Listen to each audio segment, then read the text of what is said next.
Certaines questions ont été soulevées quant à l'efficacité des réserves énergétiques régionales.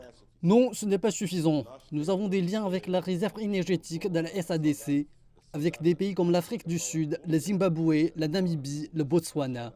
Et en ce qui concerne l'Afrique centrale, nous avons une autre réserve énergétique avec le Congo. Ensemble, nous pouvons faire beaucoup plus. Les échanges d'énergie sont fondamentaux pour promouvoir le développement régional en Afrique. Alors que l'Angola tient à s'impliquer, il y a des contraintes. Ils ont une capacité excédentaire qu'ils pourraient éventuellement vendre à la région de l'Afrique australe. Mais ce n'est pas possible car ils ne sont pas connectés à la réserve énergétique de l'Afrique australe. Il y a un projet en cours pour les connecter. Il y a un lien pour l'Angola et la Namibie qui s'appelle ANA. Mais il n'a pas encore été construit.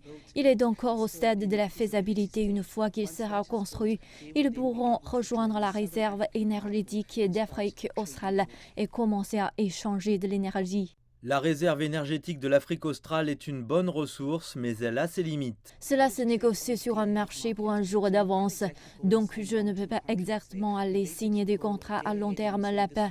Vous allez essentiellement un jour à l'avance et dites c'est ce que je recherche, ou vous allez dans l'intra-journalier, ou vous allez même une heure à l'avance.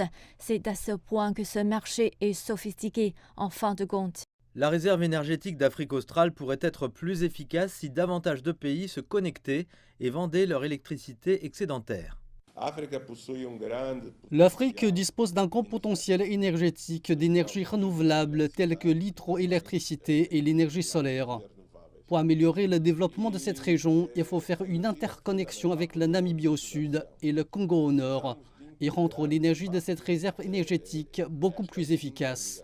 Nous avons donc besoin de plus de coopération régionale. Les pays d'Afrique australe ont des problèmes internes d'infrastructures électriques. La construction d'infrastructures externes ne suivra qu'une fois les travaux internes terminés.